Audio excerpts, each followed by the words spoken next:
Welcome to the Big Game Hunting Podcast, where we help hunters like you prepare for the big game hunting adventures you've always dreamed of. Now, here's your host, John McAdams. Hello, John McAdams here. Welcome to episode 176 of the Big Game Hunting Podcast. Happy New Year. I had a really good 2021 myself, and here's hoping that 2022 is another great year, and I wish the same for you. Now, we are going to start the year off right with a new series on Africa and by yet another appearance from Kevin Robertson. Today, we are going to talk about elephant conservation. As always, Kevin has some great stories to share with us, and we dive deep into another touchy subject when it comes to elephant hunting and elephant conservation. Now, you are going to learn what the real deal is about elephant populations in Africa and what the future holds for us if we keep going down the path we're on now. There is a lot of stuff that you'll learn in this episode that you won't hear from the corporate media, so buckle up. Next week, Kevin will be back to talk about elephant hunting, and that episode will be followed by crocodile and hippo hunting discussions with Kevin later in January. Now, before we get to all of that, we are, as I record this, unfortunately still in the middle of a big ammo shortage, but things do seem to be improving. Yes, ammo is still harder to find and more expensive than it used to be, but now it is at least possible usually to find something that will work for most of the most popular hunting cartridges. Now, if you haven't already done so, you should join my email list. And among other things, I send out a weekly email to everyone on it with some updates I have found for in-stock ammo and where you can buy it. I scour the internet every day looking for ammo to update the links on the Big Game Hunting blog, and I send that information out in a newsletter every Friday with the really good stuff. So if you want help finding ammo too, go to huntingguns101.com and sign up for my free ebook there on the best hunting calibers. In addition to getting that ebook, that will also put you on my email list for my weekly ammo supply updates. That's huntingguns101.com. Now, if you have already signed up and haven't been getting my updates, make sure you check your spam folder or your promotions tab if you use Gmail. Sometimes my emails end up there, and if that's the case, just move them back into your inbox or tell your mail provider that those emails are not junk and that you actually want to receive them. Okay, now that we've got that out of the way, let's get started talking about elephant conservation. All right, well, Kevin, once again, it is great having you back on the show. My absolute pleasure, John. I've been looking forward to this because I've got a considerable amount of elephant experience. They're animals that I have a love-hate relationship with them, and hopefully over the course of the next hour or so, you'll understand why. Well, I think so, and I hope so. I think elephant are one of those animals that are really misunderstood by a lot of people that don't interact with them on a regular basis. Seeing them in the zoo, seeing them on the Discovery Channel is one thing, but it's quite a different story to interact with them as closely as many people in Africa do. So to start off, can you tell us one of your more interesting stories of an elephant encounter that you've had over the years? Well, you've just read the story in my book where I actually headbutted an elephant, but we'll keep that for a later date. But I see in your question, one that you sent me, one of the questions you ask is, how do elephants communicate? And I've got an interesting story to tell you about that, just to tell you how incredible elephants really are. So an elephant have got a brain about 4 to 5 times the size of the human brain. And if you look on page 52 of my Perfect Shot 2, there's a picture of my tracker holding a plaster of Paris cast of an elephant brain. So when I was learning to become a PH and when I was training PHs, everybody said, oh, the elephant brain's as big as a loaf of bread, or the elephant's brain as big as a football. But nobody really knew. So I actually went and found the skull of a large bull elephant, and I carted this thing off to my veterinary surgery. And are you familiar with plaster of Paris? It's like a white powder. Yeah. Mm-hmm. I mixed up a whole bucket of plaster of Paris, and I turned the elephant's skull on its nose, and I poured the bucket of plaster of Paris into the foramen magnum. That's the hole where the spinal cord leaves the skull and goes down the spine. And I waited 3 months for plaster of Paris eventually dried, and I very carefully chipped the skull away until I had a perfect mold of an elephant brain. that was only the first time I'd ever seen one, and that brain was used in for a lot of educational experiences. I've actually left it at the Wildlife College, but I used to use that in all the lectures that I did to show students how big an elephant's brain is. Because elephants are amazingly intelligent animals. And an elephant doesn't need a cell phone. Elephants communicate by what is known as ultrasound. It's very low frequency sound waves. And if you read the stories of the old elephant hunters, they always talked about they got so close to the elephant they could hear his tummy rumbling. But that's not a tummy rumble. That is his communication sounds. And those sounds come from the frontal sinuses. And if you look very carefully at an elephant when he's making those sounds, you can actually see the skin on his forehead vibrating. But elephants can hear those sounds from up about 3 to 4 miles away, but they also can feel them through the sole of their feet, because those sound waves travel through the earth. So in 1991, I took my proficiency exam. As I explained in previous podcasts, there are 3 aspects to becoming a professional hunter in Zimbabwe. That was just you learn a professional hunter, then you do an apprenticeship period, then you write your full license exam, and then if you pass that, and you're invited to go on the final examination, which is called the proficiency, and it's a week-long examination where your client is your examiner, and you have to take him on a dangerous game hunt.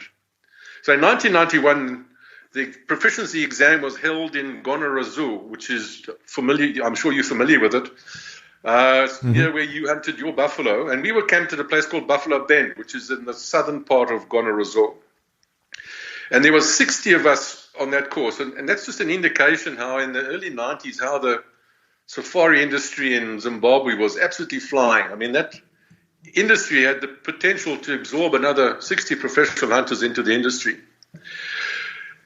Because of the drought that year, the warden of Gonorazoo was a guy called Gordon Puttrell, and he said he wanted every student on the course, there were 60 students, he wanted every student on the course to shoot an old elephant cow.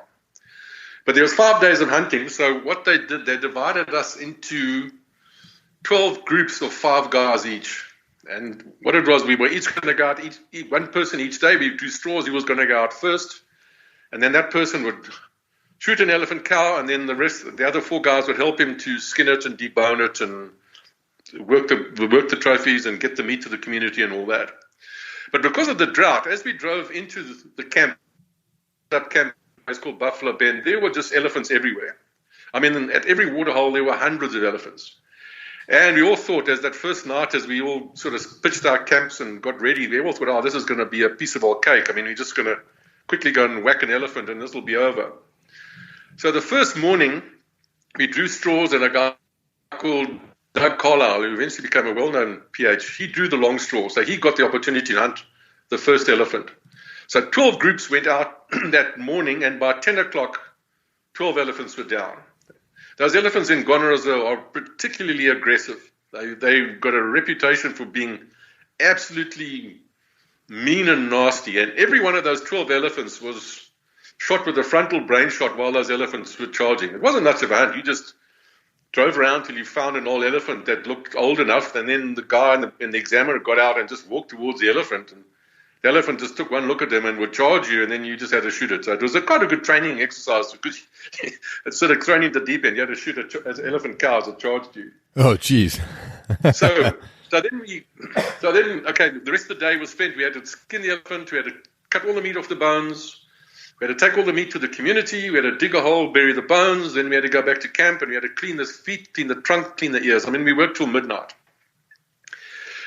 The second morning, I didn't draw the long straw. So we went out again, and we never saw another elephant. The elephants had just disappeared. So by the time I'd taken that proficiency, I'd already shot 15 buffalo, but I did not have a lot of elephant experience, I must admit. I'd only been on one elephant hunt, and when we do the second half of this podcast, I will explain to you the reason why I didn't have a lot of elephant experience. Mm-hmm. So the examiners came to me. So on the third morning, it was my turn. I drew the long straw on the third morning. And the examiners came to me and they said, listen, Kevin, if you do not shoot an elephant on this examination, we cannot test you on it. You're lacking in elephant experience, and you'll come away with a restricted license. So it basically means you're not licensed to hunt elephants. But I was 35 years old in 1991. Ghana Reserve was right the other side of the country. And the examination was a week long, and it took you a day and a half to get there and a day and a half to get back. So I couldn't really afford to go through that whole process again. So I was actually determined that I was going to find an elephant. It was my turn, and I was determined to find an elephant. So if you know Ghana Reserve is a long, narrow reserve that runs, and its eastern boundary is the border with Mozambique. Mm-hmm. And during the liberation war, the terrorist war, there was a very good road up that border because on the other side of the border was a minefield. And so I was determined, and around where we were, around Buffalo Bend, the elephants had just disappeared. We couldn't find an elephant. So I just thought, well, maybe there'll be elephants at the top of the park. So I drove 120 miles to the top of the park. And along the route, there were just places where the trees had been knocked down. There was grass had been flattened. And 120 miles away, there was signs of a mass exodus. Elephants didn't leave that park silently. They left in panic. And afterwards, we never saw another elephant. And nobody in the rest of that examination saw another elephant. So in 48 hours, those elephants had communicated 120 miles to the top of the park to say, hey, listen, something's going on. They've shot 16 of us because on the second day of the examination, only 4 elephants were shot. So 12 were shot the first day, 4 were shot the second day, and then nobody in the whole of the examination saw another elephant for the rest of the week. And Al Gordon Puttrell, who was the warden of Ghana Reserve, he was also a friend of mine, he told me that 6,000 elephants left the park within 48 hours, and it took them 3 months to come back. They left that park. So they had communicated 120 miles in 48 hours, and they just say, hey, something's going on, these guys are shooting at us, and the whole population of the park just decamped into Mozambique. My goodness. So that is an absolute indication how these animals can communicate. I mean, they are incredibly intelligent, you know. I mean, just the mere fact that they could do that, I was absolutely amazed. I thought I would never have thought that would happen, but it did. I mean, that was it. So I ended up shooting a cardboard box for my examination because of the drought. They didn't want us to hunt any buffalo, and they said, no, you've got enough buffalo experience. So I came away from that examination with a restricted license and the instructions to go and hunt another elephant, and then resit that exam the following year. So that's exactly what I did. So I went and bought a license to shoot an elephant cow in the Doma Safari area. Now, I can remember one of your podcasts when you were talking to Phil Macero, Phil mentioned how rugged the Makuti Safari area is. Mm-hmm. Well, the Doma Safari area makes Makuti looked like a billiard table. It is extremely rugged. And it was because of that, and there were very few roads, and because it was so rugged, it wasn't a very popular safari destination because if you shot anything big, you just basically had to carry it out. So I organized with a neighbor of mine who was a tobacco farmer, and he was also wanted to do his PH license. So the two of us, I bought an elephant cow. We were going to hunt an elephant cow hunt. So we took my tracker and my tracker's son and my friend was this farmer friend, and we had the game scout. And we went elephant hunting, and we eventually found a herd of elephants, and we tracked them quite a long way. And we caught up to them at about midday, and they were down at the bottom of we would have called it a ravine, but you guys would call it a canyon. And the sides of that canyon were very steep, about 50 degrees. And there was a herd of elephants, about 15 elephants, all standing around in the shade at the bottom of the canyon. And we were sitting on the side of the canyon, and we would just observe them. Because if you shoot an elephant cow, the stipulations are you're not allowed to shoot a cow that has a dependent young. And let me just back off a little bit and explain about how the elephant herd structure. So an elephant herd is a family unit. Mm-hmm. You've got Granny, she's the matriarch, and then you've got her daughters and her granddaughters make up the herd. Now, elephants are, certainly in southern Africa, I've explained this before, where sexual maturity is a function of body weight rather than age. In areas sort of south of the Zambezi, elephant cows are sexually mature in their 12th year. Elephants are extremely fertile animals. So one mating an elephant is pregnant, and the gestation period in an elephant is 22 months. So by the time an elephant calves for the first time in her 14th year, and then that elephant calf that's born suckles for the first 2 years of its life. And when an elephant or any mammal offspring is suckling, the hormone called prolactin, which is responsible for the stimulation of milk production, inhibits the estrous cycle. So for the first 2 years of an elephant's, while that elephant's suckling, that elephant cow does not come back into estrus. And then basically after the end of the second year, or maybe early in the third year, as the elephant cow's milk dries up, so estrus cycle resumes, she gets mated again, and 22 months later she'll have a second calf. So the elephant intercalving period is every 4 years. And they just pop a calf out every 4 years.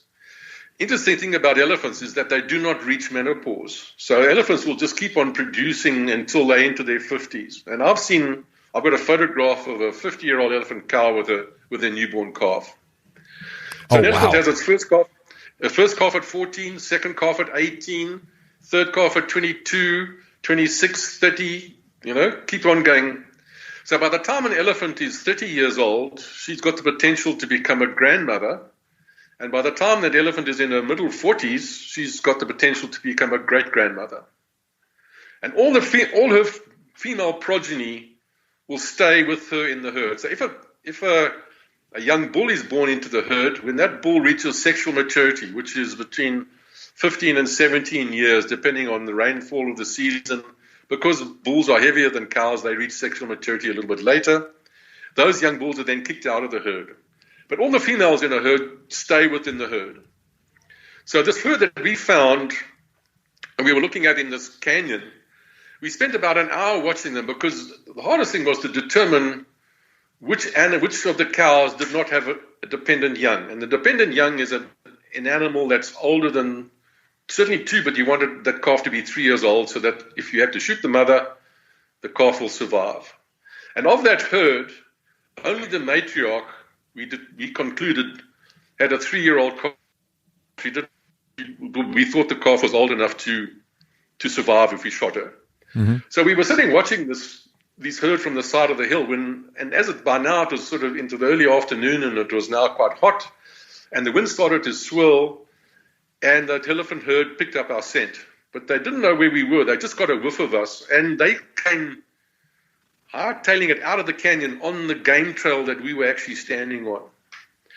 So I'd already identified this old cow that I decided I was going to shoot her, and she had beautiful, long, thin ivory. But you could see she was old. She was probably late 40s. I mean, you could see, old elephants just look old. So we quickly backed off, and as the whole herd came shuffling past, there were about 15 elephants in the herd. As the elephant herd came shuffling past us, as the cow came past us, walking quickly up this very steep hill, I just stood up with my 505 and I just shot her on the shoulder. I was using a 525 grain monolithic solid called a Goodnell. And that recoil from the 505 is quite substantial. As I brought my rifle down out of recoil and recycled the bolt, the elephant cow just disappeared. And we just heard push, push, and my shot had knocked her over. And she rolled back down to the bottom of the canyon. And there was just broken trees and rocks were rolling down and there was a cloud of dust. And we quickly clambered down she probably rolled about 300 feet down to the bottom. And there she was lying at the bottom of the canyon, stone dead. And so we walked up to her and I was just about to cut her tail off because it's just the way things are done. If you shoot an elephant, you cut the tail off. That's proof of ownership that you own the elephant. And just as I was about to do that, Special, my tracker, said, "Boss, Nanko Limboya Lunzo." And we looked around and the elephant herd had doubled back and came running down the canyon towards where the old matriarch was now lying on a side stone dead. So we quickly backed off down. Luckily it was downwind. We backed off. And what followed, one of the most unpleasant experiences in my life. these elephants rushed up to her. So there's obviously the 5 or 6 big mature elephants in the herd, and they were trying to lift up the old girl. And they were screaming and shouting. And I don't know, you've got young kids. Have you ever, I'm sure your kids have thrown a temper tantrum in their life. Oh, yeah. Am I correct in this? I'm assuming all the time. We call it a hissy fit. Yeah. When an elephant has a temper tantrum, a hissy fit, it is an unpleasant experience. These elephants were screaming and shouting and ripping out trees and beating the ground, and then they'd all get around her and try and lift her up. And then the wind swirled again, and they got our scent. And they came for us. They started tracking us like bloodhounds. So by that stage, the old game scout, so there were 5 of us. There was my friend, myself, 2 trackers, and the game scout. And as soon as the elephants came towards us, that game scout, he just evaporated. I don't know what happened. He just disappeared. So we were running down this canyon, and it was steep sides, running from side to side, sort of dodging and trying to get away from them. And we were looking back, and these elephants were tracking with their trunks on the ground, tracking us. Till eventually we came to a cliff face. And I've said before in previous podcasts, I believe a sling on a dangerous game rifle is an essential part of the equipment. Because I just slung my rifle over my back, and all 4 of us, we climbed this vertical cliff face. I mean, I went up that cliff face like a bloody mountain goat. And the elephants got to the cliff, and they were looking up at us and they could smell us. They were looking, but we managed to get away. So we eventually climbed out of the canyon, walked around, because I wanted to gut the elephant cow, because I wanted the meat for all my labor force. Mm-hmm. But they mauled around, and then eventually they got our wind, and they tried to look for us a second time, and it was a bloody frightening experience. I did not enjoy it. So eventually we said, no, bugger it, let's just get out of here. So we abandoned the old cow, and we had about a couple of hours walk to get back to our vehicle, to get back to camp before dark. And my neighbor managed to get a cell phone signal to his wife, and he had a big 4-wheel drive tractor, and he was a tobacco farmer, and he had a big trailer, and he had a huge labor force. So we organized about 50 guys to come with this big tractor and trailer. And the next morning, we left the game scout who was going to meet the tractor and trailer, so to show them where the elephant was, so that we could go skin the elephant and carry all the meat out. So it was just my neighbor and my 2 trackers. We walked back down to where the elephant cow was lying, and we got there and we couldn't find her. We could see where all the carnage had gone on the afternoon before. All the trees had been pulled out and all the grass was flattened, but there was no sign of the elephant. And I thought, oh, that's very strange. But this cow's got to be here. Until the doctor said to me, boss, that bush there, that big bush there, wasn't there yesterday. So we walked up to what we thought was a bush, and underneath it was the elephant cow. They'd buried her. They'd covered her body completely in broken branches. Oh my goodness! It was. I didn't. So eventually, we took all the branches off from there where the elephant cow was lying there, and we managed to gut her. And luckily, it had been quite cold that night, so the meat hadn't spoiled. So eventually, the tractor arrived with this whole labor force. They all climbed down into the canyon, and we skinned her and managed to get all the meat out and managed to get the tusks and all that. So that was my introduction to elephant hunting. And man, after that, I didn't enjoy that experience, and I felt this deep sense of remorse. I've hunted many animals in my lifetime, and for the first time ever, with that big elephant lying on its side on the ground, I felt this, what the hell have I done? That I feel a sense of feeling of, I wasn't happy. I was sort of disgusted at myself for what I'd done.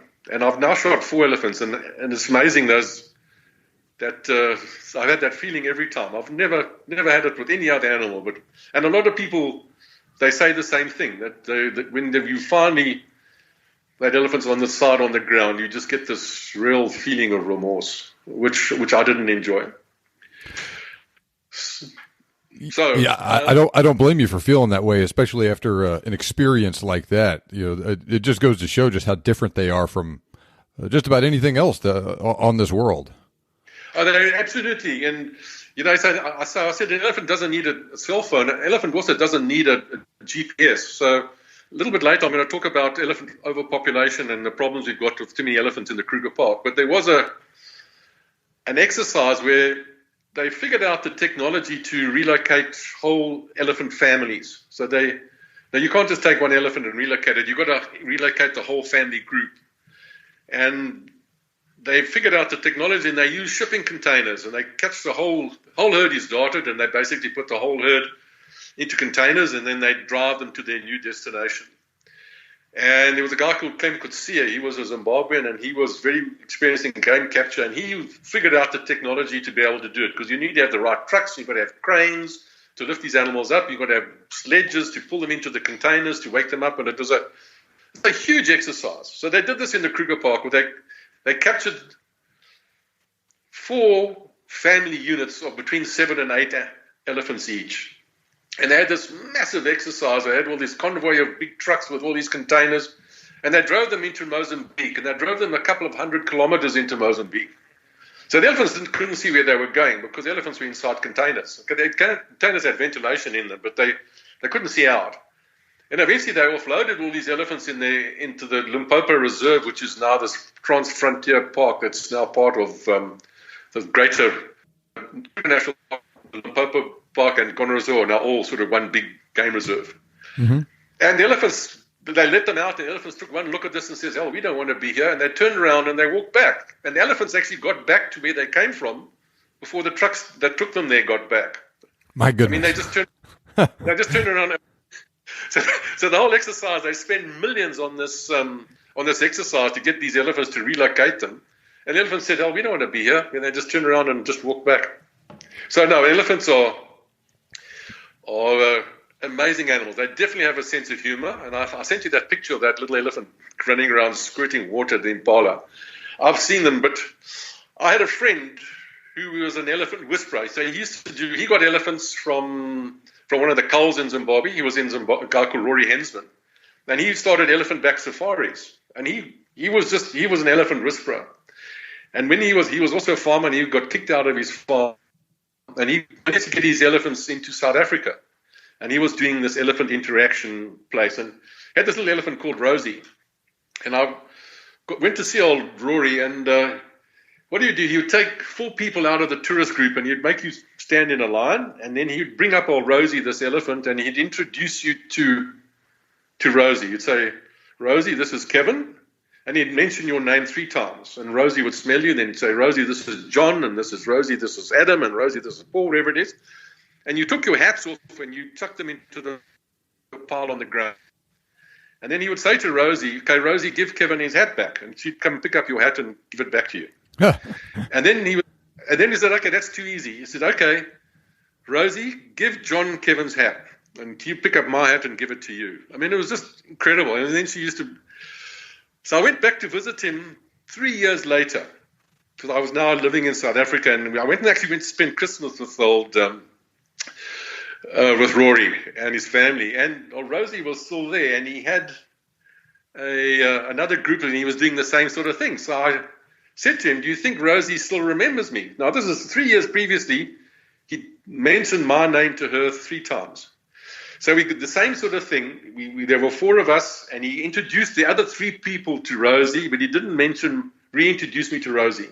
And we all put our hats in the ground again, and he said to Rosie, "Rosie, give Kevin his hat back," and he picked up my hat and gave it back to me. That elephant remembered me 3 years later. So, I mean, that's just... You know, I've heard people say that elephants never forget anything, and you know, I always wondered if it was kind of a myth, but it seems like there is a little bit of truth to that. Then, oh, definitely. No, they are super, super intelligent.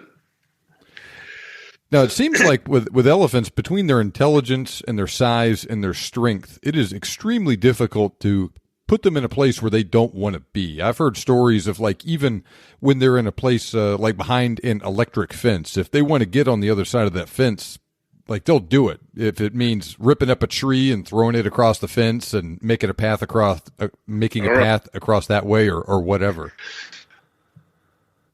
No, so my parents-in-law used to have a cottage on Lake Kariba, and across the in the little channel there was called the Kariba Banana Farm. And they used to grow bananas there, and of course the elephants loved bananas. So I had this massive electric fence around this plantation to keep the elephants out of the bananas. And I happened to be there once when two big bull elephants walked up, and they were standing at the fence because elephants can feel electricity in a fence. And a young bull elephant, about half size, happened to walk up and stand between the two big bulls. And it was absolutely premeditated. They quickly squashed together to squash him, and they just pushed him through the fence. I mean, oh, geez. There was sparks going off, and this young elephant was screaming. I mean, he was being electrocuted. And those two bulls deliberately pushed him through the fence. And, of course, as soon as the fence was down, they just leisurely walked into the bananas and started eating the bananas. So, I mean, that's how clever they really are. So how big will a big bull elephant get in terms of like their height and weight? So the tallest elephant ever recorded was 13.75 feet tall. So a big bull elephant's easily 12 foot tall, and they'll weigh up to 7 tons. I mean, they are massive. I mean, we just don't realize how big an elephant really is. And when you get really close to an elephant, and then when we talk about hunting elephants, it's just that a lot of people get intimidated by their sheer size. I mean, they are massive. And certain elephants in certain populations get much bigger than others. The elephants in Wanky and in Atoshapan, because the biggest elephant in the world came from southern Angola, that big 13. But I mean, I've seen 12-foot elephants. I mean, they are just massive. And when you hunt the elephants, you get really close to them. And a lot of people are not mentally prepared for the sheer size of what an elephant is. I mean, they are just enormous. And they can walk absolutely silently.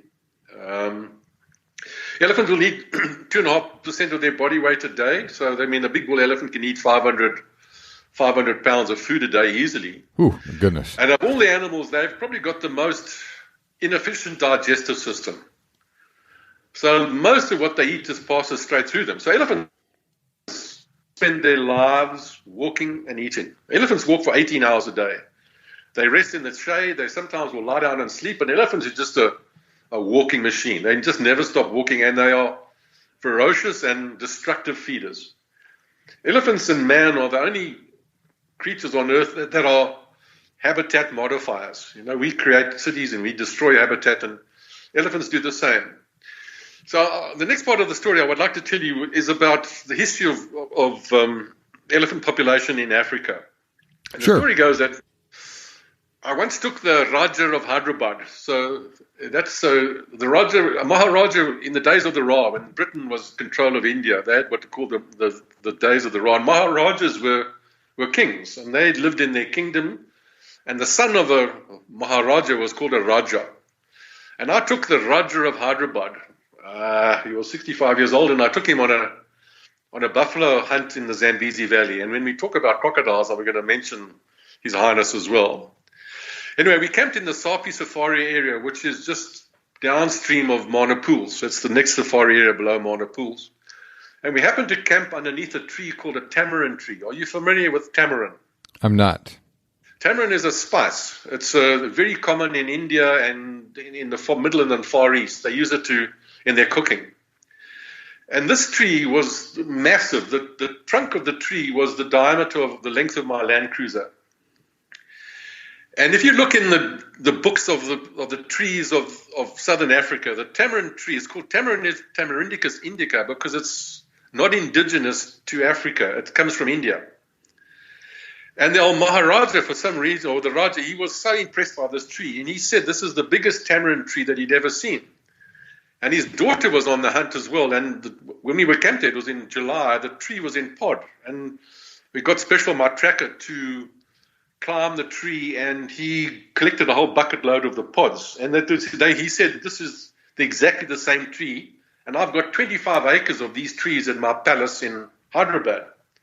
But he said, I've never seen a tree as big as this one. So I said, well, how old are your trees in Hyderabad? And he said, no, my trees in Hyderabad, we know for a fact, are 400 years old. So I said, well, how old is this tree that we're camping under? And he said, at least 600, maybe 700 years old. Ooh. So the big question is, how the heck did a tree that's not indigenous to Africa, but it's indigenous to the middle and the Far East, get to be growing on the banks of the Zambezi? And there are lots of them there, because the elephants spread the pods, but there are lots of these big trees. Excuse me. And it turns out that it was the Arabs that walked up the Zambezi in the 1200s. So the slave trade lasted for 600 years. So we know that the Arabs were walking up the Zambezi River in the 1200s, and they came looking for four things: copper, gold, ivory, and slaves. And every slave that walked to the coast carried an elephant tusk. And although we don't believe it, the indigenous people of Africa were very efficient hunters of elephant. I've just read Karamojo's Bell Africa book, and he describes how he was on a hunt. The indigenous people up there in Uganda used fire, and they used to use fire to hunt elephants, because elephants are very susceptible to being burnt. I've got some veterinary colleagues of mine that have had to try and treat elephants that were caught in felt fires and things like that. And once an elephant gets his skin burnt, that's it, basically he dies. They don't survive it. And ivory was the currency of Africa. So in the olden days, when the first people were walking, everybody used ivory. So by the end of the 1800s, when Britain was involved in stamping out the slave trade, elephants in southern Africa were almost hunted into extinction. When the Kruger National Park, which was formed the Sabi Park, was formed in 1898, there were no elephants there. And the interesting thing about the Kruger National Park is that there are 109 Bushman painting sites, known painting sites in the Kruger. And of all those 109 sites, only one of those sites has got a small painting of 5 elephants. Then the Bushmen, as you know, they recorded what they saw in their areas. Mm-hmm.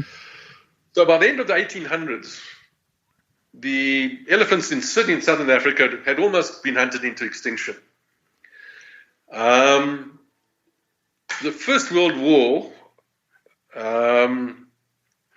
resulted in a rapid advancement in aeroplane technology. You know, there was the old Red Baron and there were fighters, but they also used aeroplanes for artillery spotting and reconnaissance.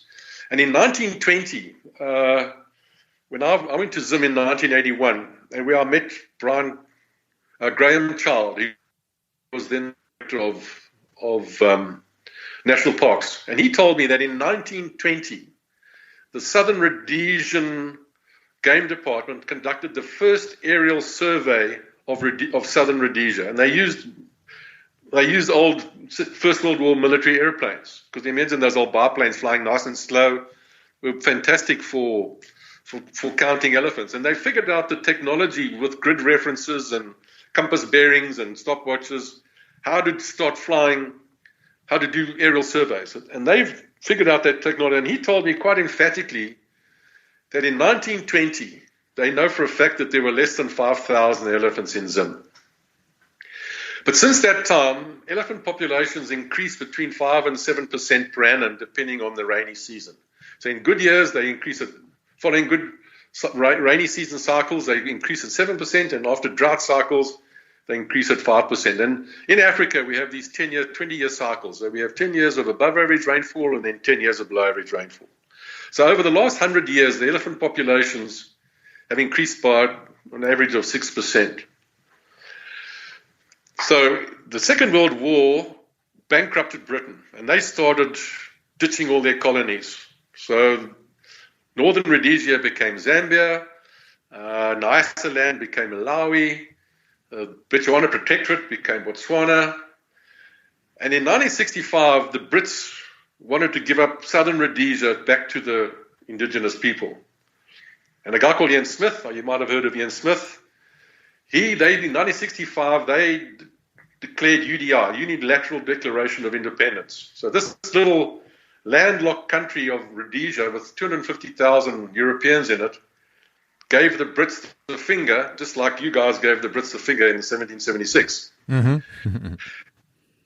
And created Rhodesia. And of course, Britain were absolutely horrified that this small little country would defy the great British nation. So they slapped international sanctions onto Rhodesia. And I can remember as a child going on a boat up the Mozambique coast to Beira and seeing British warships. They blockaded all the ports. And it was also at the same time that was the 60s was the heart of the Cold War, and then the Russians and the Chinese got involved, and they started sponsoring the two guerrilla organizations to try and overthrow old Ian Smith. Yet despite all that massive adversities, international sanctions and a guerrilla war on two fronts, Rhodesia just absolutely bloomed. It became the breadbasket of Africa, and I always said that the Rhodesians and the Texans are pretty similar people, and I believe that because they were both molded in the same sort of adversity, and I just fell in love with Rhodesia, and my wife was a Rhodesian, and as I mentioned before, during the Liberation War, I used to go up and guard farms and stuff like that. Anyway, if you take 5,000 elephants in 1920, by the time of UDR, which was in 1965, there were over 65,000 elephants in Zimbabwe. And the new Rhodesian Game Department, the Department of National Parks and Wildlife Management, decided that there were too many elephants, and because they were starting to get a loss of biodiversity. So the decision was taken to reduce the elephant numbers down to below 50,000 and to maintain them below 50,000 with an annual culling program. So that's what they did. There must have been about 65,000 elephants, and they culled them back down to below 50,000. And then if you've got 50,000 elephants and that elephant population is increasing at 6% per annum, that's going to give you, six? That's 3,000 elephant. So they cull 3,000 elephants every year for the next 20 years. And I've met quite a few of those people that did that culling. There was a guy called Mike LaGrange. He made elephants. So there's a very interesting guy called Ron Thompson. Have you heard of Ron Thompson? I have, yes. Yeah, so Ron Thompson, he was the warden. Ron Thompson culled 5,000 elephants.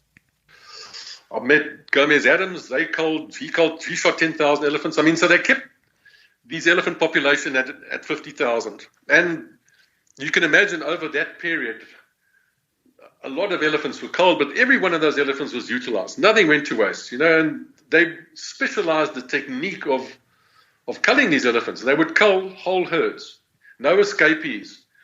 And I once went into the armory in National Park's armory in Harare, or Salisbury as it was then, where I was shown a Winchester Model 70 458, where it was used on a cull, and the barrel got so hot that the forend caught on fire.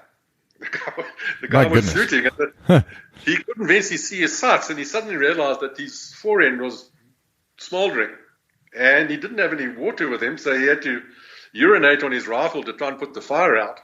But eventually, that whole forend just turned into a piece of charcoal, and this is on the sort of display in this armory. But those guys, they did it seriously professionally. The elephants were, and I've got pictures of culls where they shot them so quickly that some of the elephants had died standing up. They just got squashed in amongst the other elephants.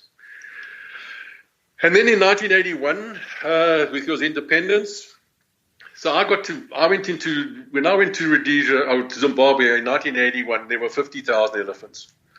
And I got into buffalo hunting, and I used to, when I got my PhD license, I used to do hunts in the Zambezi Valley. But the last cull was in 1985. So the guys that were doing the culling, I mean, they were seriously highly professional, knew exactly what they were doing, extremely competent. And as is what so often happens when new independence and the indigenous people take over the running of the country, they make it unpleasant for the European people that were good at it to stay around. So eventually they basically kicked all the whites out of the game department. And then the last cull took place in 1985, where there were 4 hunters went to cull an elephant, to cull a herd, and 3 of the 4 guys got shot. They shot each other. And after that, they said, no, hell, this is too dangerous, and that was it. That was the end of the culling. So by the time when I arrived in my 20 years in Zimbabwe, or 22 years in Zimbabwe, I saw the elephant population increase from 5,000 to 80,000. And over that time, it was amazing how the bush changed. So on every buffalo hunt that we used to do in the Zambezi Valley, there were fantastic bushbuck that used to live along the edges of the Zambezi River. And as the elephant population had gradually increased, that riverine vegetation disappeared. So the bushbuck sort of Africa's equivalent of your white-tailed deer. You only see them in the rut type of thing, And eventually the Zambezi Valley lost all its thick riverine vegetation, and the bushbuck lost their habitat. And I can remember seeing wild dogs chasing a bushbuck down the banks of the Zambezi. And normally they would never have been able to do that because the bush was too thick. And bushbuck are very territorial. So as this bushbuck got to the end of his territory, he just stopped, and then the wild dogs got him. And by the time when I left Zimbabwe in 2002, we didn't used to bother to hunt bushbuck anymore because the bushbuck had just disappeared, because they'd lost their habitat. I've also got I've got a paper written by a guy called Cunningham. He worked for the Botswana game department. And that paper said in 1990, there were 50,000 elephants in Botswana. And that paper was a draft proposal to the government of Zimbabwe by the game department, saying that the current population of elephants in Botswana, which was 50,000, was the most that the country could withstand without a serious loss of biodiversity. So nothing happened about it. And then if a population is increasing by between 6 and 7% per annum, that population doubles within 10 years. So I spent some years in Botswana in 2010, and I met the guy Chase, who was the head of Elephants Without Borders, and he told me in 2010 there were 200,000 elephants in Botswana. Oh my goodness! And that's about right, because in those days they were hunting 300 elephant bulls a year, and that was 1.5% of the population, which is totally sustainable. Then they had this great big elephant census, and all of a sudden they came out with the figure that Botswana had 130,000 elephants. They conveniently lost 70,000 elephants somewhere. But the Chobe River and all these other places are just being annihilated because basically the elephants, there were just too many elephants. Are you familiar with what happened to Tsavo National Park in Kenya? I am, yes, but why don't you explain for the audience too?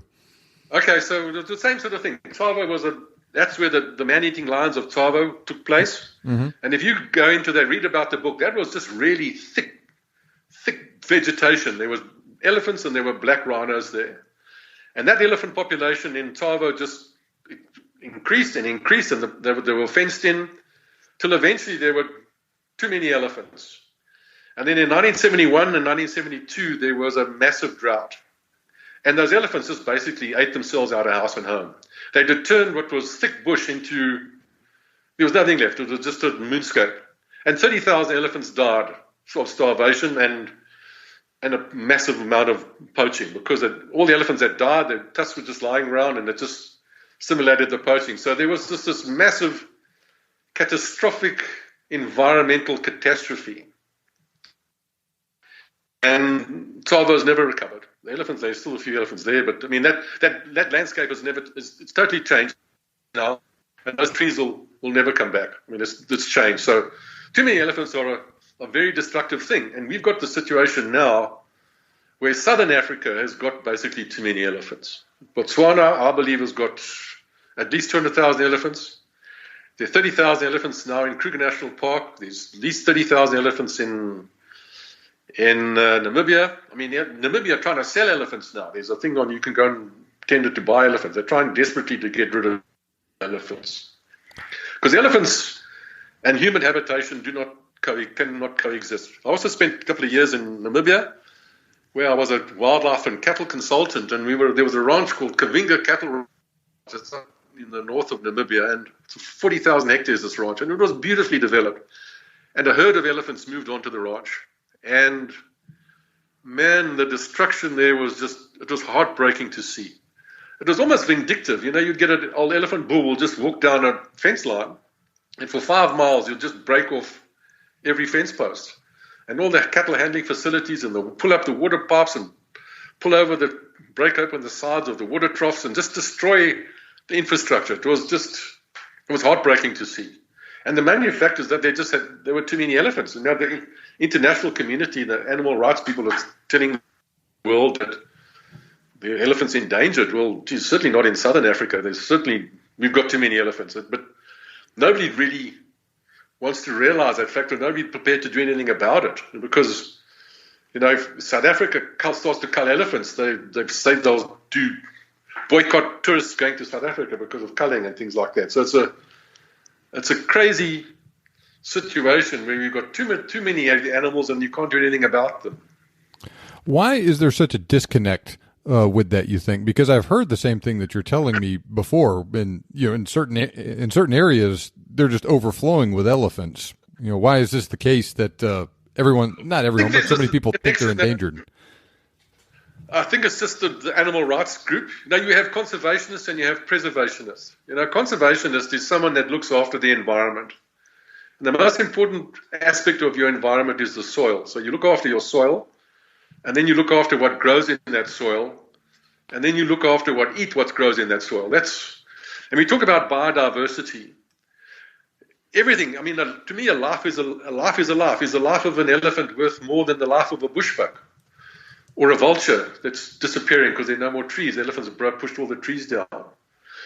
The preservationists, they just besotted with elephants. The elephant is such an emotionally stimulating creature. It's the closest, I believe, to, they think like we do. They have a sense of humor. They almost have a lifespan the length of ours. And people associate these animals, they're the closest to us, I believe, if you disregard the gorillas and the chimpanzees and things like that. But there are people that are absolutely paranoid about elephants. Every elephant seems to have a diplomatic passport, and they seem to be blinded by the fact that all the other animals are disappearing. The bushbuck are disappearing because there's no more habitat. The sable have gone. All these animals, the other animals are disappearing because there are just too many elephants. But they can't get around the fact that just every elephant's life is sacred. And I think and they've just got this massive disinformation campaign that trying to bullshit the rest of the world that the elephants are endangered. And we just sit because I spent nearly 5 years in the Kruger Park, and I was very involved with all aspects of the management, and eventually I was happy to leave because I could not stand to see the degradation. In the 5 years that I was there, in the area around the Wildlife College, the amount of trees that were just disappeared, it was just disgraceful. And yet, nobody would, even the management of the park are being infiltrated by the animal rights people, and they would just let nature take its course, But they've got to the stage now. So in Kruger, if I just go to talk a little bit about Kruger, when Kruger was first formed, there were no elephants there. And then the first elephant was seen in Kruger in 1905 by a guy called Harry Volater. Have you ever heard of Harry Volater? No, I haven't. He was the game ranger that killed a lion with his sheath knife. He was riding along on his horse and he got taken by a lion. Okay, I know what you're talking about. All right. And that lion's skin and that lion is in Skukuza. But it took 40 years for the elephants to populate the whole park. And in the Satara area, that's sort of in the middle of Kruger National Park, they did a survey in the 1940s where they counted the mature top canopy trees. That's a big mature tree. How many trees per hectare? And there were 13 trees per hectare. And as the population of the elephants increased, and they carried on with the survey, the number of these trees started to disappear. Until eventually, when the trees were sort of down but less than half of the numbers, there were 7,500 elephants in Kruger. And they decided then that they needed to started to cull elephants to keep the elephant population at 7,500. So they built an abattoir, a slaughterhouse in Skukuza, which could handle 2 elephants a day. So if you've got 7,500 elephants, and those elephants increasing at 6% per annum, that's 450 elephants increase per year. So they built this abattoir where they said, okay, they can cull 2 elephants a day. That'll be 8 elephants a week. And if we do that for So we 10 elephants a week, and we do that for 45 weeks. That will give us about 450 elephants per annum, so they did that, and that seemed to work quite well. That sort of culling 2 elephants a day kept the elephant population at 7,500. But even while that elephant population was at 7,500, the trees in the Satari area were still decreasing. And then in 1994, through pressure from the animal rights movement, all culling was stopped. And since that time, if you do the math on that now, you take in 1994, there were 7,500. If you do the math on that, we estimate that there's 30,000 elephants in Kruger now. And they don't even count them anymore because there's so many they can't count them. And that population is just destroying. I see a Tsavo situation developing. Now, they say there are only 300 vultures left because all the trees where the vultures nest have disappeared. The sable, which in the Satari area, the sable used to be the most common antelope, and now there's less than 100 sable left in the whole of the park. What was open grassland with big trees has now become thicker bush. So the kudu are doing really well, and impala have taken over. 100 years ago, there were virtually no impala in Kruger Park. Now there's thousands of them. So the whole park has changed, and elephants have modified the environment. And the elephant population, if it's now sitting at 30,000, that means that the annual increase is 1,800 elephants per annum. And they can't do anything about it. Even if they had to start culling elephants, they'd have to cull 8 elephants a day, which would be 40 elephants a week. And if you took that by 45 weeks, they'd have to cull 8 elephants every day just to maintain the population at 30,000, which is too many. So they got to the situation now where there's nothing they can do. We just sit and, I believe, just wait for the next drought cycle and the next catastrophe to happen. Because I can't see a solution. I really can't. It almost seems like what has happened with this is people maybe drew a line of elephant population, I don't know, however many years ago, in the 70s, the 80s, whatever, for all of Africa. Okay, this is what it is. And then you've had elephants in many of the places that have, let's just say, are not very good on the conservation front, like a lot of the places in the Sahel, Eastern Africa, Central Africa, where most, if not all, of the elephants in those places have been, poached off and all of that stuff. Right. So the population in many of those countries has gone almost down to zero, if not to zero. And then at the same time, all these places in Southern Africa that have really tried to give their elephants and their wildlife value, Namibia, Botswana, South Africa, Zimbabwe, Mozambique, Zambia, those elephant populations there have swelled past what they used to be then. But if you look at Africa as a whole, it's a whole lot lower than it used to be. But what you got is a place of we've got many parts of Africa where there's almost no elephants, and some where they're just literally just overflowing with elephants, and neither one of those is a good thing.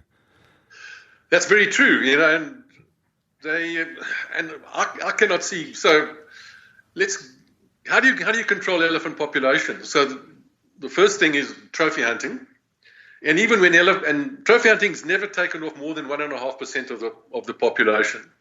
So if your population is increasing at 6% and you're taking off 1.5%, you have basically trophy hunting has no real effect on elephant population numbers.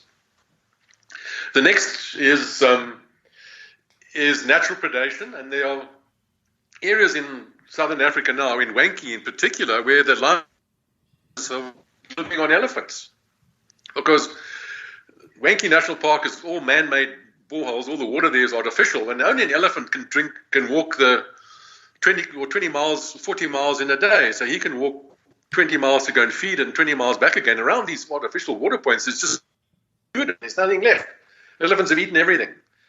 So all the grass-eating species disappear, all the impala, all the other prey animals disappear because there's no grass for them to eat.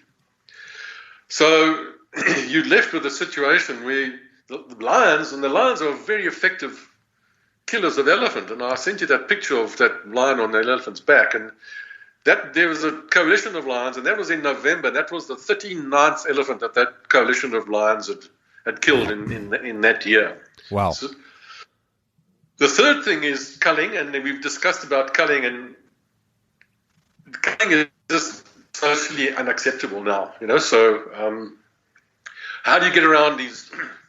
How do you control elephant populations? And the fourth method is what we call immunocontraception, and basically putting elephants onto the pill. And a classmate of mine, a guy called Rich Farahoskin, he was professor. He eventually went to Georgia University, and he figured out how to put elephants on the pill. And would you like me to explain a bit about it, how it works? So that your listeners might find it quite interesting. Sure. Okay, so an ovum is an unfertilized egg. It comes out of the ovary, and that egg is surrounded by a glycoprotein layer called a zona pellucida. And the zona pellucida is where the sperm contains sperm receptor sites. So it's where the sperm attaches to the unfertilized egg to create fertilization. And pigs and elephants can have the same glycoproteins in their zona pellucida. So if you take pigs' ovaries that are from a slaughterhouse, and you take those little egg, those glycoproteins, you can create a vaccine with it. And if you take that vaccine and you inject it into an elephant, what it eventually does, as that egg is now ovulated out of the ovary and it comes down the fallopian tube, if that elephant has an immunity against these glycoproteins, by the time the egg gets to the uterotubule junction, that's where the uterus joins the fallopian tube, that's where fertilization takes place, that egg, the sperm receptor sites are blocked. Basically, the doors are closed. So the little herby sperms are waiting around there to fight for the right to do the fertilization, but all the doors are locked. So that egg is not fertilized. And then that egg gets resorbed, and then the elephant's estrous cycle resumes. So elephants are absolutely unique in another aspect. So the elephant estrous cycle is every 14 to 16 weeks, about every 5 months. And the elephant comes into estrus. So remember I told you, elephants are very fertile, so they'll come into estrus, they'll get mated, they'll be pregnant for 22 months, they'll have a calf, and for the next 2 years, they're lactating, so there's no estrous cycle. So basically, an elephant only comes into estrus once every 4 years. Now, if you're coming into estrus only once every 4 years, how do you know that when you're coming into estrus, there's someone there that's going to take you out to dinner and pay you some attention? So elephants, we also mentioned that elephants can smell 20,000 times better than a dog. So as an egg is developing in the ovary, as the egg is developing, becoming riper, there's a hormone called estrogen, which level increases. And with all the other mammals, a high level of estrogen stimulates another hormone called LH, luteinizing hormone, to be released. And luteinizing hormone is the hormone responsible for ovulation. But elephants are unique in exactly 3 weeks before they actually ovulate. There's an initial spike of LH, of luteinizing hormone. And we believe that changes the elephant's body odor. So that elephant now starts to produce things called pheromones, and pheromones are scent-borne hormones. It's equivalent of putting on a black number and Chanel number 5 behind her ears and going to a singles bar and saying, hey guys, in 3 weeks' time, if you take me out to dinner, you're going to get lucky.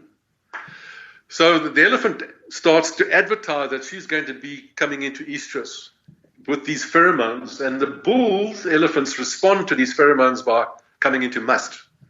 And must is an elevated level of testosterone in a bull elephant. Their testosterone levels go through the roof and increase by about 600%.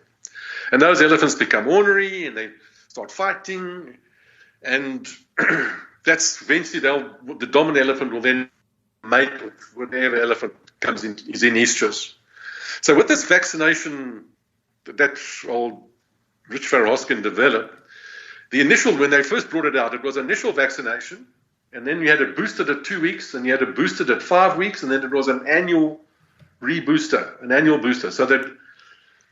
But all elephants look the same. So how the heck do you know, in the Kruger National Park, if there's 20,000 or 30,000 elephants, how do you know which elephants you've actually vaccinated? How do you know which they are? So remember I explained that an elephant herd is a family unit. And a family unit is run by the matriarch. And old elephants are distinctive. They'll have a tear in their ear, or their tusks will grow in one fashion. So it's easier to identify an old elephant than it is to identify a young elephant. So on the vaccination program, all they had to do was to identify the matriarchs. And then when they found her, they would come in with a chopper, and every sexually mature elephant in that herd, that's every elephant from 12 years and older, was darted. And they had a very special dart gun that fired a dart and fired a paintball at the same time. So you knew which elephants, because when you dart an elephant, the first thing an elephant does is just pull the dart out with his trunk. So then you didn't know which elephants you darted. So they had this dart gun where you could shoot the elephants with a dart and a paintball. And then, so that whole basically the whole herd was put onto the pull. And this vaccination method was extremely successful. There's a technique, or there's a phenomenon with young women, young human ladies, that you take a whole bunch of young ladies and you put them into a boarding school, you put them into a hostel, eventually all those young girls their menstrual cycles start to become synchronized. Have you heard of this phenomenon before, John? I have. Well, the same thing happened with elephants. Okay, so imagine if you've got a herd of elephants, one elephant's going to come into season every 4 years. Now you take a whole herd of elephants, 5 or 6, maybe 10 elephants in a herd, and eventually all their estrous cycles became synchronized. So 3 weeks before that, they're all going to ovulate. They all start releasing these pheromones, which swamped the Kruger Park with these pheromones, and all the bulls thought, gee, someone had opened up a knock shop in the park, because so bulls all responded by coming into mass. The bulls started chasing the tourist cars. The bulls started pushing down windmills and telephone poles and fighting, and there was this absolute chaos until eventually all those cows in the herd get mated, and none of those matings are successful because the contraception works well, and then 5 months later the whole thing started all over again. So they've just changed the whole harmony. Putting the cows onto contraception changed the whole harmony of the park, because there were just horny elephants running around everywhere just causing destruction. So my veterinary colleague said, hey, this doesn't work because it just caused too much social disharmony. And it's a problem now. So they've improved the vaccine now, so that they've got a South African vaccine now. It's only one vaccination a year, and even there's a Canadian vaccine now where it's one vaccination every 7 years. But it still doesn't change the way the fact that when an elephant, these cows on the pull, she comes into estrus every 5 years, and then the bulls respond to those stimuluses, and then the bulls all start fighting. So what they have to do then is they have to start chemically castrating the bulls. So they have to dart the bulls now with hormones to turn off their testosterone supply, which also is not effective. But there was a very interesting phenomenon that occurred with this whole putting the elephants on the contraceptive pull. Are you familiar with the term broody? No, I'm not. So when a woman her biological clock is ticking and she gets to around 35, she suddenly has this urge to have a baby. Have you heard of that phenomenon? Oh, yeah, I have. Being a dad, you probably know about. Okay, we would call that brooding. That's broodiness. The woman just says, I just want to have a baby to hold and to love. We didn't realize that elephants got broody. So when these elephants were on the pull, because the method was so successful, there were no babies in the herd to love. And the elephants now started to kidnap baby elephants from other herds that weren't on the pull just so they could have a baby to love. Oh, my gosh.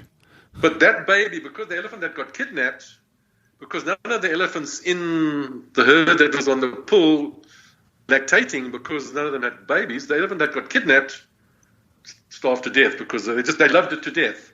Mm-hmm. But elephants' herds normally live in harmony with each other. But now you've got a herd that's had its baby kidnapped by another herd. Those herds started to fight because obviously the herd wanted their baby back again.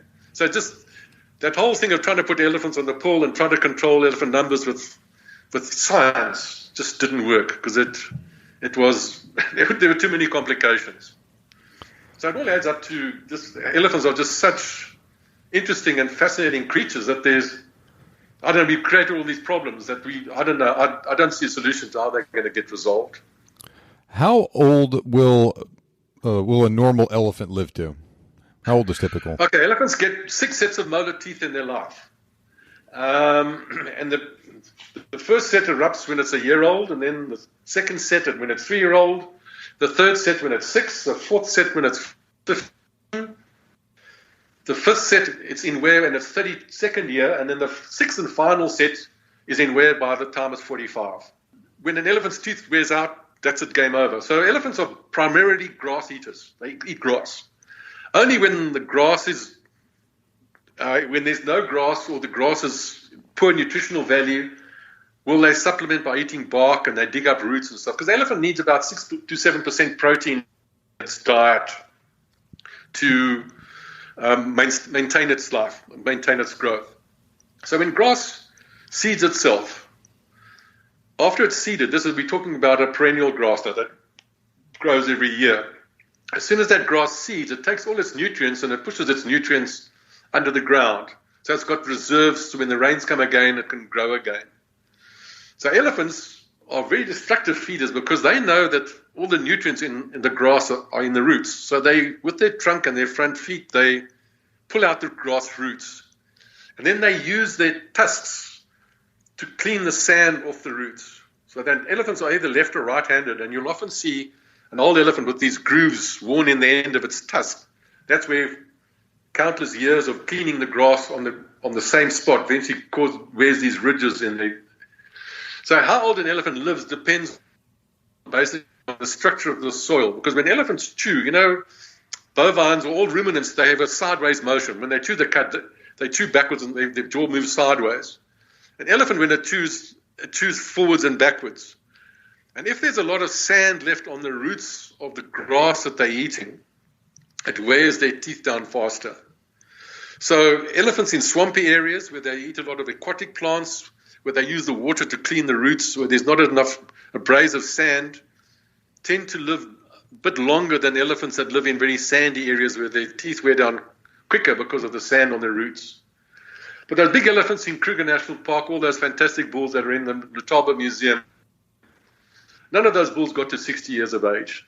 So when an elephant, he's on his last set of molars by the time he's 45, and then it's just how quickly those molars wear out. And they generally wear out early in the animal's 50th year. So not many elephants get to 60. Maybe up north, where I'm not too familiar with how long the elephants live there, but certainly not in southern Africa. They don't get much more than 50 before they just basically die of old age. And starvation is the biggest killer. Once those elephants... I had a guy tell me once that 99% of elephants, maybe more, either die of starvation or from a bullet, either from a poacher or from a hunter. Yeah, I would agree with that. Because, a big bull elephant like that, he's just too big. Lions can't kill a big bull elephant like that. But starvation, and I have found elephant carcasses and said, there's a poached elephant carcass. You go there and you find the lower jaw, and they're just the 6 set of molars are just little stubs, worn out.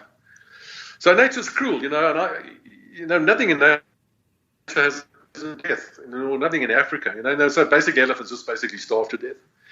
But it's what's interesting. There's a woman called Kirsty Redmond. She runs the Elephant Museum in Letaba, and she was telling me the other day that she's convinced that the elephants in Kruger National Park are getting smaller.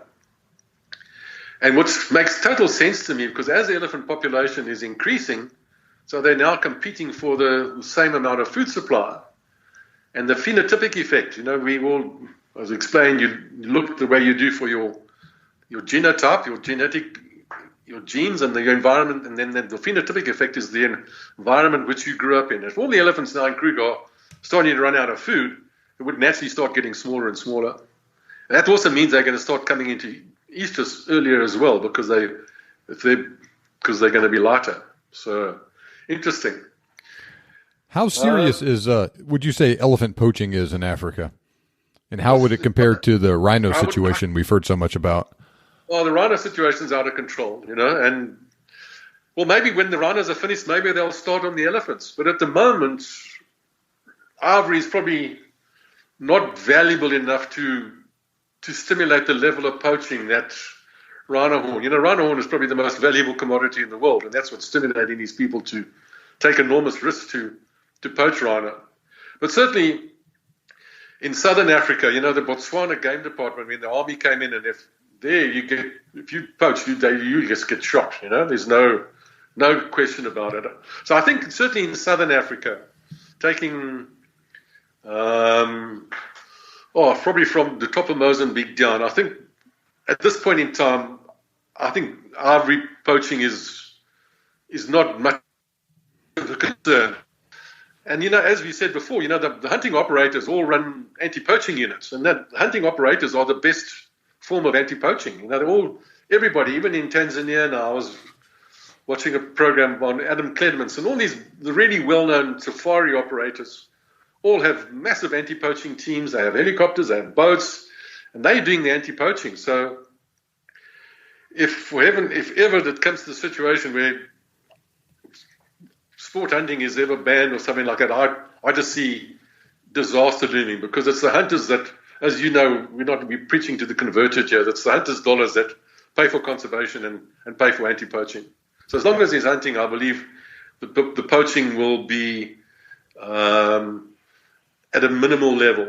Whatever happens, if that hunting has to stop, well, I can't predict what will happen after that. It seems like certain places in Tanzania, Kenya, Central Africa, a little bit in Western Africa, like where the situation with the anti-poaching teams is not as good as it is in the really well-managed spots in Southern Africa. That seems to be really where the elephant poaching really is going on at this instant then, because the risk is lower. I believe ISIS is involved, and you've got these Islamic groups and all that, and maybe they're funding their terrorist operations with ivory. But I have no experience up further north in Africa. But certainly in the Kruger Park, there was, poach 1 or 2 elephants, but there's not many compared to the rhino poaching that's just this onslaught. Fair enough. That like I said, that kind of jives with what I've heard anecdotally from what is going on over there.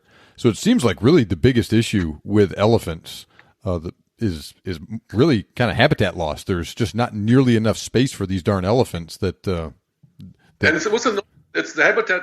They basically the elephants haven't got enough space, put it that way. And the elephants are not stupid. They've opened up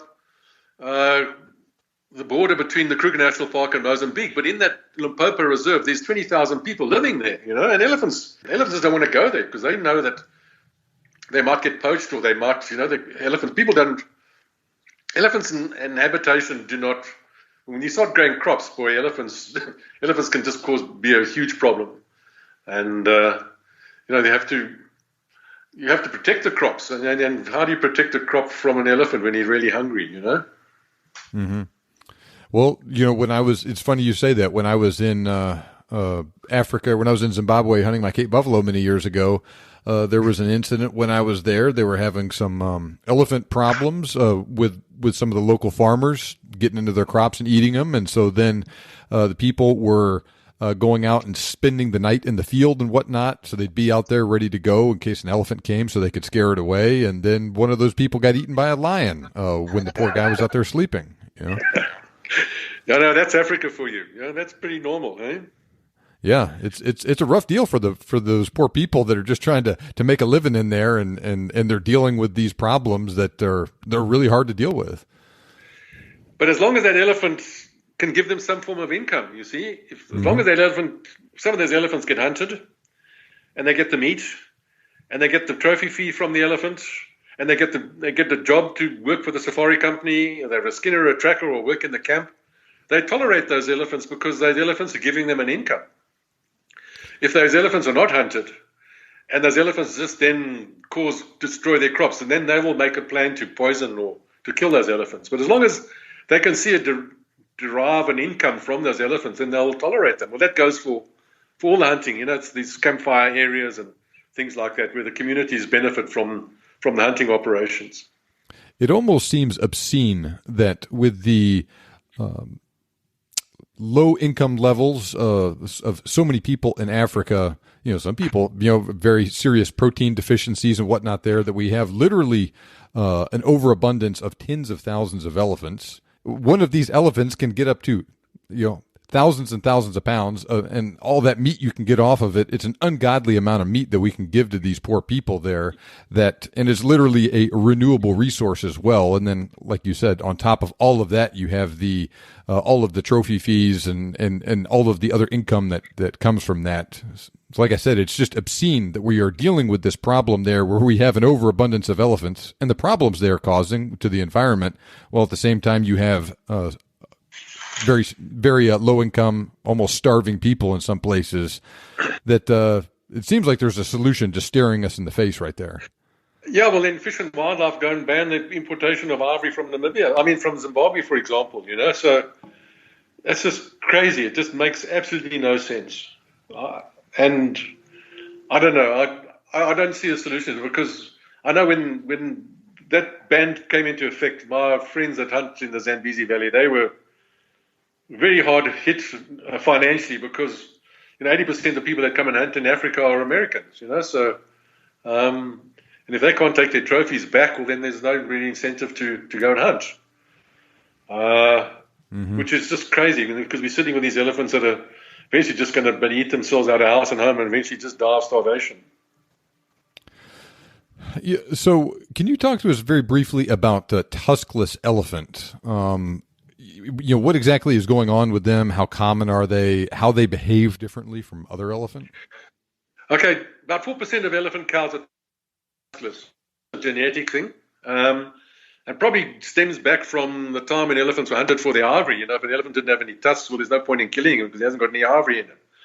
But an elephant's tusks are its tools. They're like your hands. And they use their tusks for an enormous amount of tasks. As I explained, they use their tusks to clean the sand off the roots of grass.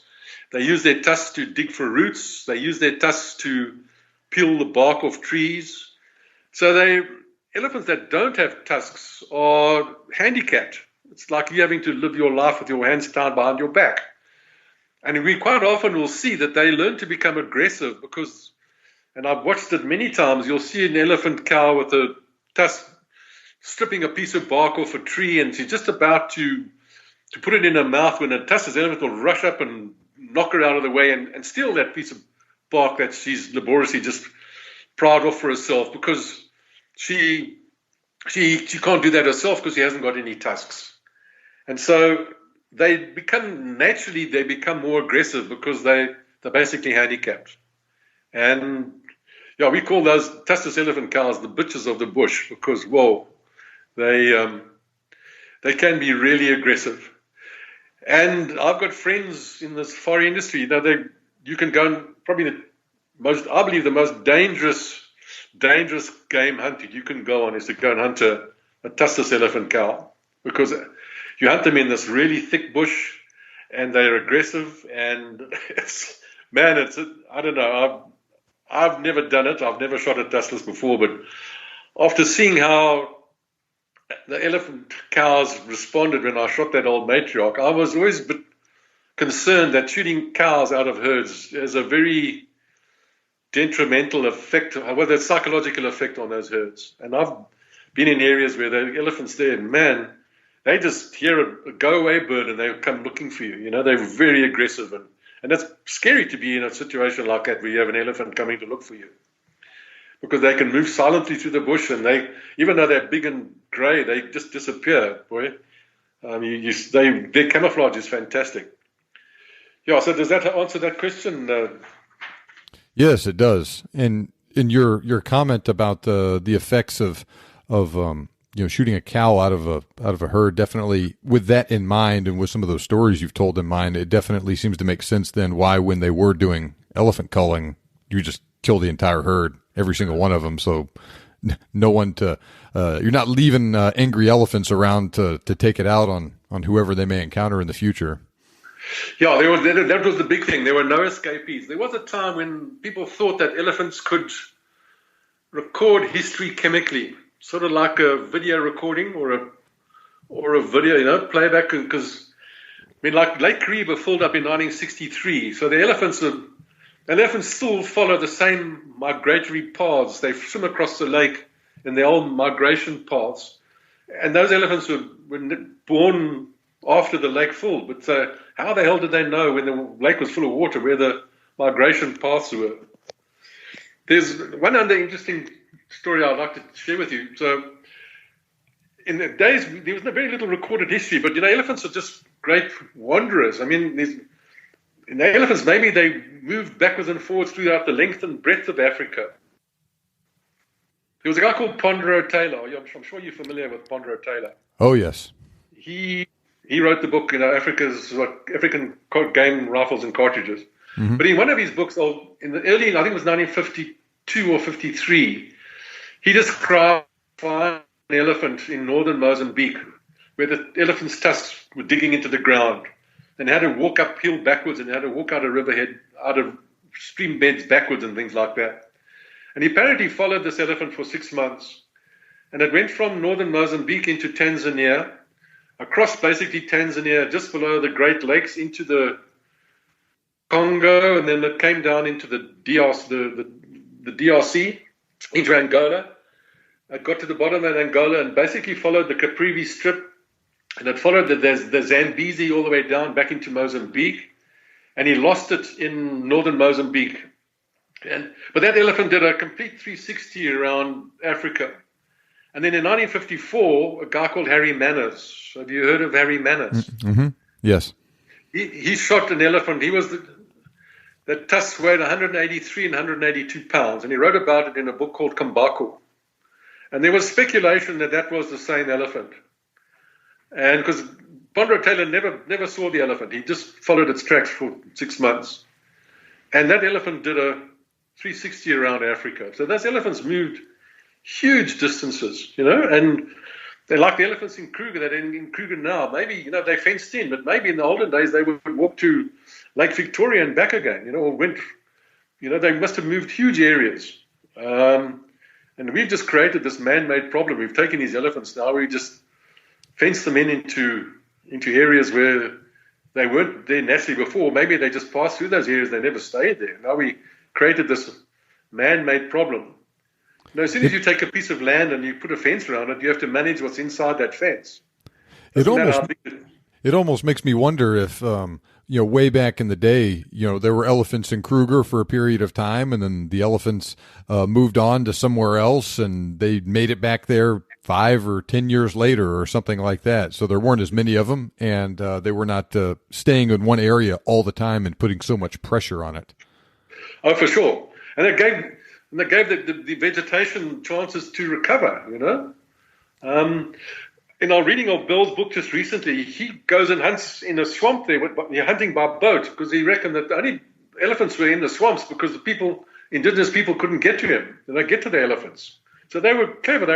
They invaded, get away from people, because I'm sure, there were some of the tribes in East Africa where all they did was just hunt elephants. They used poison arrows and were very effective hunters of elephant. And the elephant then must have just realized, hey, we're being hunted. Like what happened in Gonorrhoea, they just shoot 16 elephants and the whole population just decamps for 3 months. Well, so you've talked about hunting elephants with fire and hunting elephants with poison arrows and whatnot way back in the day. I do look forward to having you back on the show here again soon, and we can talk about some of the more modern ways of hunting elephants. I look forward to that, John. I really will. Well, as we wrap up today, is there anything else that you'd like to talk about? I think I've just about covered everything, John. But I will say that the Arabs that walked up the Zambezi, they had flintlocks. And while I was a farmer in Karoi, one of the farmers was ploughing one of his fields, and he ploughed up an Arab flintlock musket. Had a very distinctive S-shaped sort of stock. And it was very Arabic looking. And he knew I was interested in firearms, and he brought this musket to my surgery one day. And, so we know that the Arabs were very effective hunters of elephants.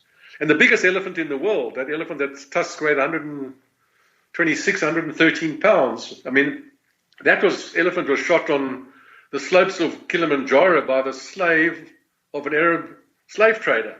That's been well recorded. So, the Arabs were fairly effective hunters of elephant with their muskets. I don't know the ballistics of those muskets at all, but they certainly had gunpowder in the 12th and the 1300s, and so maybe they contributed to the decline in elephant numbers as well. I'll tell you, you're a braver man than I if you're going to hunt elephant with a black powder flintlock musket. Yeah, but those elephants are probably unsophisticated in those days, and they're probably wounded a lot. But I think the biggest method of hunting elephants was with fire, and and fire is non-selective. It'll just take out a whole herd and just take out lots of them. And apparently, in the book that I read about Bill, he said that the fire blinded the elephants, and once they were blinded, then they were easy to spear and to kill once they'd been blinded. My goodness, life is tough in Africa for everybody and everything, isn't it? I've got this book. I'll gladly let you read it if you're interested. It's called Bell of Africa. Well, it sounds like a very interesting book, and I would definitely like to check it out. Good. Oh, I think that's about it, John. I think I've covered all the questions that you sent me. All right. Well, this was an excellent interview. I really enjoyed it, and as always, I learned a lot. And we will get you back here soon, and we'll pick up where we left off when it comes to hunting elephant. Good. Yeah, I think hunting elephants. It's a fascinating topic, and I look forward to talking about it. All right. Sounds good. Well, you have a wonderful evening, Kevin. Cheers, John.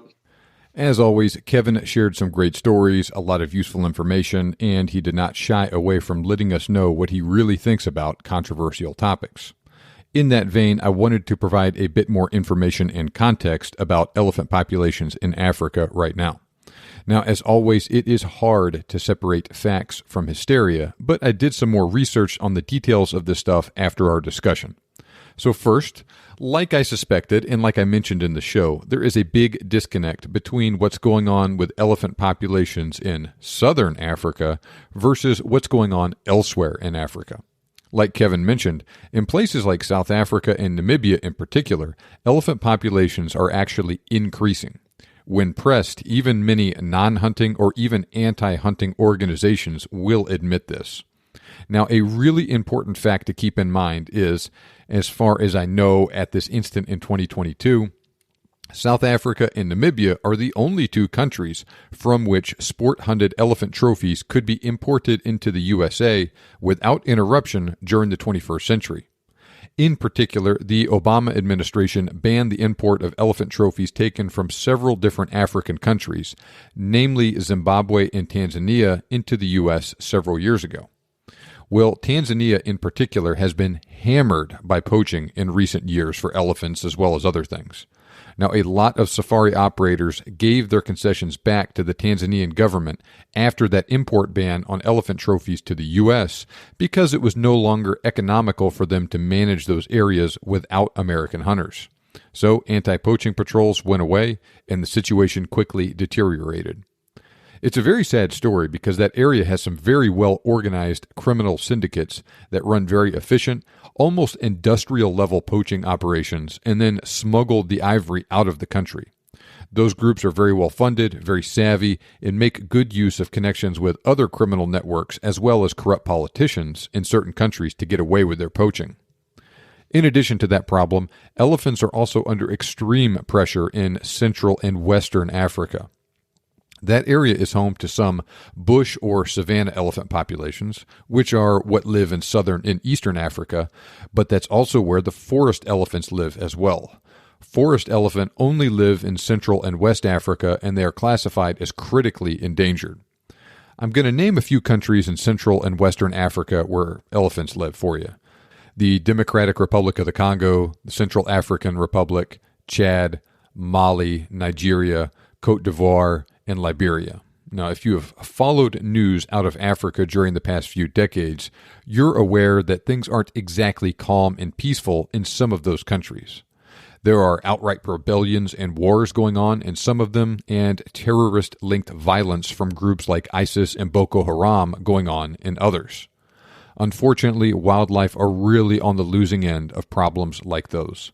With elephants in particular, it's not unusual for rebel groups or terrorists to poach them in an effort to fund operations with illegal ivory sales. That is, of course, to say nothing of the regular people who, in situations where the elephant has little or no value to them, will try and kill the elephants themselves or just turn a blind eye to poachers who do so. So hopefully that provides some context to the situation. I think it's absolutely true that elephant populations in Africa as a whole have declined substantially in the past 30 to 40 years. It's also true that elephants are at or over their carrying capacity in other parts of Africa. And remember, those population increases in countries like Namibia and South Africa have come while the size of the elephant habitat has either declined or stayed the same. So we're just cramming more and more elephant into the same or even a smaller amount of space. Those ecosystems will collapse in the future, perhaps not too far down the road, if something isn't done. And remember, when that happens, everything in that area will suffer, to include the elephants. Now, Kevin talked about elephant contraception and all of the problems that caused, sort of like from what we saw in the movie The Children of Men, only with elephants instead of people. He also talked about how difficult it is to transplant elephants to new places.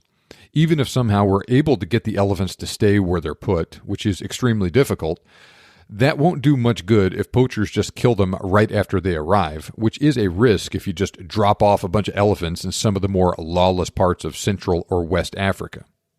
So anyway, that's the situation we're in with elephants right now, and as is often the case, things are more complicated than they are often made out to be. Hunting alone won't solve the problem, but I think it can be a major part of the solution. Remember, American hunters have been able to export elephant trophies from Namibia and South Africa in recent years, which was not the case with Zimbabwe or Tanzania or Botswana, which completely closed down hunting in most of the country for a period of time before recently reopening. But South Africa and Namibia both have large and growing elephant populations with minimal poaching. If those are the results we want, and I think it is, at least in areas where elephant numbers are declining, then maybe it's worth copying some of those strategies that got those countries to that point. Now, Kevin will be back next week to talk about the ins and outs of elephant hunting in particular.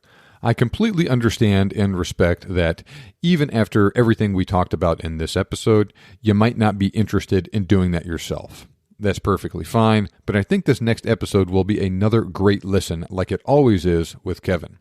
And like I mentioned, he will be back later in January for episodes on crocodile and hippo hunting. Before we leave, I have a question for you. Would you be interested in meeting Kevin in person and listening to him talk about some of the topics we have covered in the podcast in more detail, like elephant conservation, lion and buffalo hunting, etc.? Let me know if you are interested, and maybe we can organize an in-person get-together. This might be in combination with a hunt, and let me know if you're interested in that too, like I asked last episode, or it might be separate from a hunt. If we get enough interest, I'll probably set it up over a weekend somewhere in Texas because that's where Kevin and I both live right now. So let me know. Follow me on Instagram @TheBigGameHunter, and you can send me a direct message there, or you can send an email to john@thebiggamehuntingblog.com. Now, the fact that you are listening to this podcast means that you are serious about making your dreams come true. Remember, you can make your dream hunt turn into a reality, and we can help. Thank you for listening, and I'll see you back here next time on the Big Game Hunting Podcast.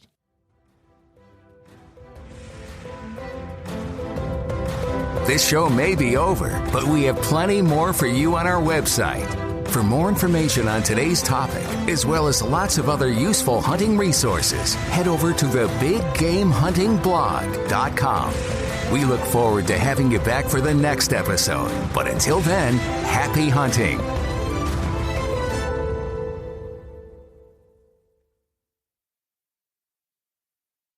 America. We are endowed by our Creator with certain unalienable rights, life, liberty, and the pursuit of happiness.